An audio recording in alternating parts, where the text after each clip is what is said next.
Hi guys, welcome to Football Mad Cops, and today we are looking at Liverpool and Manchester City start to the Premier League season.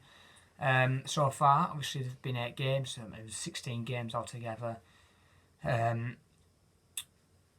Been great football from both sides. Obviously Liverpool have got 8 out of 8, while Man City have basically won 5 and drawn 1 and lost 2. So Man City have dropped a lot of points since the start of the season, and Liverpool dropped none. And impressive from Liverpool after 8 games.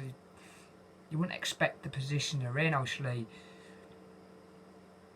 they've just been brilliant. Well, I wouldn't say that they haven't played unbelievably well, Liverpool, but they've been able to get over the line and get the 3 points. Well, every single match. The last 8 games, and they're on like 17 winning streak in a row, and one off Man City's 18 what was held from when they won the Premier League with 100 points at 2016-17, I think it might have been, I can't remember. No, it might have been the 17-18 actually. I'm not quite sure which season it was, but anyway, that was the record, and if Liverpool beat United on Sunday, they will equal that record of 18 wins. Then they'll go and play Tottenham at home at Anfield in a week on Sunday, and if they win that, they would have brought the record with 19. So great position at the moment, Liverpool. Obviously, let's start off the first game of the season between West Ham and Man City. Finished 5-0 Man City, and at that point, as a Liverpool fan, I felt, wow, this could be another dominant season between. Well, Man City are going to be dominant again this season. In every single league, I think. I was thinking that, and I was thinking every single time City played, I felt like they're going to score at least 3 goals, and it's not actually happened. It's not really happened, really. I was feeling like they're going to batter everyone, but I was thinking, well, they're going to lose somewhere. You can't see Man City going unbeaten. I don't think Liverpool go unbeaten this season. I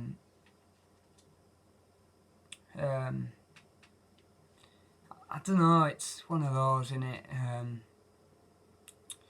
I just think after the 5-0, West Ham's our place to go. And first game of the season as well, to win that 5-0, it takes some unbelievable finishing. At that point, I was thinking City probably will win the title again. Then obviously they drew 2-2 with Tottenham, VR drama. It happened again.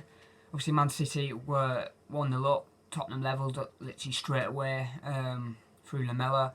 It didn't take long to level for Tottenham, and then Man City went back in front just before half time. But then it wasn't last minute actually. Tottenham scored and equalised 2-2 out of nothing. I think they only had 2 shots on goal, Tottenham, and both went in. Man City had about 38 and they only scored 2. But at the end, Jesus scored the goal, but it was an actual handball. I think it was Laporte who, from the corner, and it was ruled out by VR, and I was thinking, oh my God, is this actually happening? So yeah, that was a big drop points for Man City, especially at home as well. Bournemouth obviously versus Man City, 3-1 Man City. Good win for City. Not an easy place to go, Bournemouth, even though it only holds 12,000 people. Not a big stadium, the Vitality Stadium. You'd expect teams to go there and wipe the floor with them, but they don't. It's a hard place to go. And support-wise, Bournemouth have got quite a good support, and if I'm honest, not an easy place, and Man City got through that one. And then Man City had a very comfortable 4-0 win at the Etihad against Brighton. You expect them to win that by about 4-0, don't you, obviously? At that point, though, Brighton were unbeaten, so it was like you were thinking, well, is this going to be interesting or not? I was thinking, nah, Brighton will get beaten, and they did quite comfortably in the end, 4-0. And obviously then Man City had a trip to Carrow Road, and again we're thinking, it's not going to be easy, this. I thought, well, in my predictions, I predicted 3-1 to Norwich. I was taking the piss. And it finished 3-2, and I'm thinking, I knew it was going to be a hard game for City, but I still thought that, even predicting Norwich to win, I still thought City would win. And you know what, the shock, they were 2-0 up Norwich. Then obviously City got that goal just before half time, made it very interesting, very nervous. And obviously then Timo Pukki got the third from bad. This is where all the bad defensiveness starts for Man City. Obviously with Laporte getting injured the week, I think it was against Brighton actually. I think it all went downhill from that Norwich game, obviously, and 3-2 for newly promoted Norwich to beat Man City, the champions, for the last 2 years is pretty decent. Then obviously Man City had another easy Etihad win. Well, not even easier than the Brighton. I think 4-0 is a lot of goals. 8-0. 8-0. How can you score 8 goals at this level of football, especially against Watford? Last season, if you said that Man City would beat Watford 8-0, you'd be screaming at the person going, "What are you talking about?" You'd still think City would win, but yeah, even with Watford's bad start, if I'm honest, it was. You still expect City to win, but I didn't think I expected 8-0. I was thinking something more like 3-1 Man City or something, and it didn't plan out that way. It planned out 8-0 to Man City, very comfortable win. Obviously, then Man City had a trip down to Goodison Park, never an easy place to go, and it wasn't an easy place to go. Everton actually matched them quite a lot. The chances Everton had, very wasteful that day, and another day, Everton could have got a point out of that, or even could have won if they took the chances. Obviously, it finished 3-1 Man City. Man City took the league early through Jesus, and obviously Everton equalised, and then it dragged on until the second half. About 60th minute, Riyad Mahrez scores a free kick, what maybe John Pickford should do better with, and then obviously Sterling absolutely smashes it in about the 86th minute to secure a big 3 points for City. And you know what I was expecting after the result against Norwich away? I was expecting Everton to actually get something out of that game, but I thought they were unlucky they didn't really, because I thought they played quite well in a way.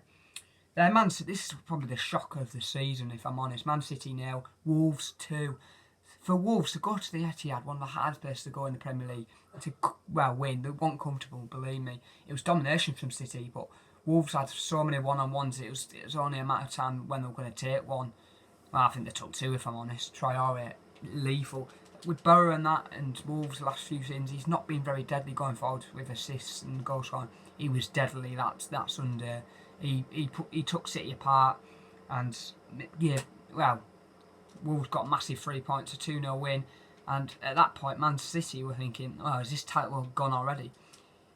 No, Liverpool might be 8 points clear, but it doesn't mean that Liverpool will win the title. It's not won. City could still win the league. They probably will win the league, if I'm honest, but I feel like it's obviously City-Liverpool coming up in a few weeks, in about a month's time, if that. Big game, it might decide where the title goes. There's a lot of games left, obviously, but yeah. Anyway, moving on to Liverpool. Hang on 1 second. Obviously, they got a great start. It was their first game of the season against Norwich. It was. Hang on. Do you want to get them up? There we go. Liverpool are there. 1 second, guys. Eventually works. Obviously, Liverpool haven't been doing what City have been doing. Obviously, they haven't been losing. They've not been dropping points. And also, they haven't been scoring as many goals as Man City. Obviously, Liverpool obviously started a 4-1 win against Norwich. Was that a good result? Yeah, of course it is. But 4-0 up at half-time, you'd expect Liverpool to go on and score even more, if I'm honest. I think that Liverpool would be disappointed if Liverpool lose on goal difference coming in the season. They might look back at this game going, well, we were 4-0 up here at half-time. We should have scored a lot more in the second. Obviously, Norwich got the goal in the second, so they won the second half, Norwich, if I'm honest. Then Liverpool had a trip to St Mary's at Southampton, not an easy place to go. Came out with a 2-1 victory, a very scrappy victory. I think, if I'm honest, Liverpool were comfortable at 2-0. Well, about the 8th minute, Adrian makes a mistake. He passes it straight to, I think it was Ings, and it comes off Ings and goes in the back of the net.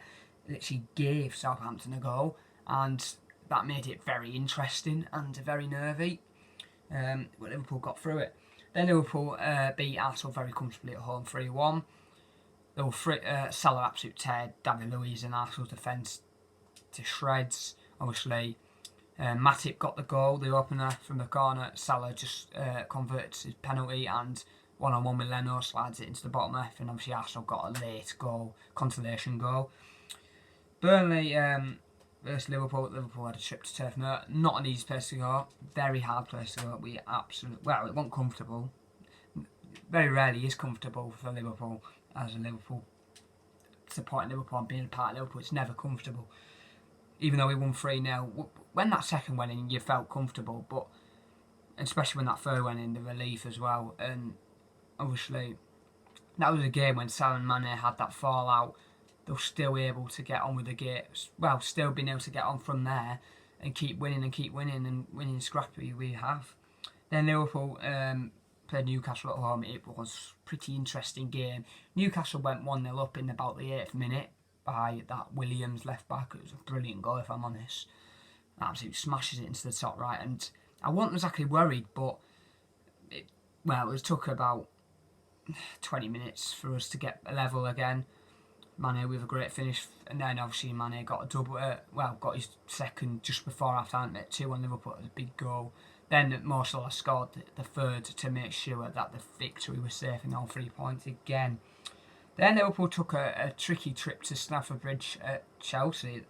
Not an easy place to go again. And we came through it and we won. And again, scrappy. This was very scrappy. Even though we were 2-0 up, we were comfortable in the first half. But when it came to second, we were very uncomfortable. Defensively, towards the end, we did defend well. But obviously, again, N'Golo Kante got one back for Chelsea on about the 70th minute. 20 minutes left to defend that 1-goal lead. And we ended up doing it just. But Chelsea did give them credit. They did cause Liverpool big problems towards the end of the second half.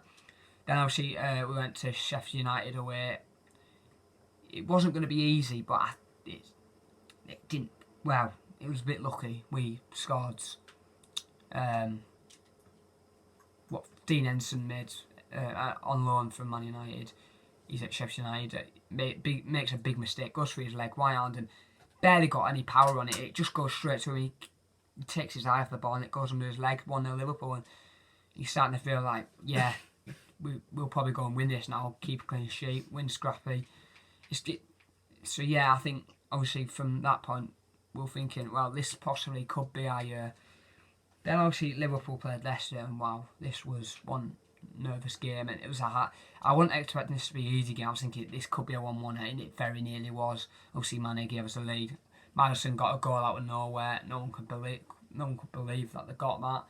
And then Milner steps up from the penalty spot and puts it bottom right corner, and everyone goes mental. And if I'm honest, I felt like that was deserved in the end, but it was very nervy, and obviously that was a big goal. Cause if we drop points there, you're thinking, well, going to Manchester United, it's not going to be easy, if I'm honest. We probably might drop points at Old Trafford, even though Man United are not in good form at the moment.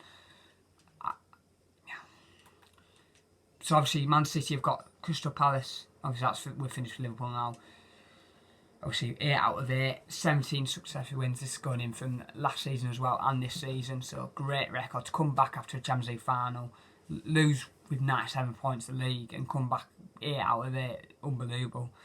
And obviously then coming up this Saturday, obviously R5, Man City, Crystal Palace versus Man City. A tough away day for Man City. It's never easy going to Crystal Palace, Selhurst Park. Good luck, Man City. It's going to be hard. And then, people go, oh, this is an easy game for Liverpool. Well, Man United away, believe me, it's not an easy game. Man United can be in bad form, they can be in good form. They will probably still beat you at home. They proved that over the years. They can be playing bad for a number of weeks, and then somehow at home they absolutely smash a big team like Liverpool. And if I'm honest, I wouldn't be surprised if Man United get something out of us. But I think my heart's in Liverpool will win, but could be a draw, or Man United actually could win. It's a football match. Anyone can win the game. So yeah, so 2 tough tests for the big 2 in the Premier League, Man City and Liverpool. Will Liverpool make it 9 out of 9? I won't know. I don't actually have a clue. Or will Man City close the gap on Saturday to just 5 points? Anyway, thank you for watching Football Mad Cooks tonight, and don't forget to like, subscribe, and bye. Peace.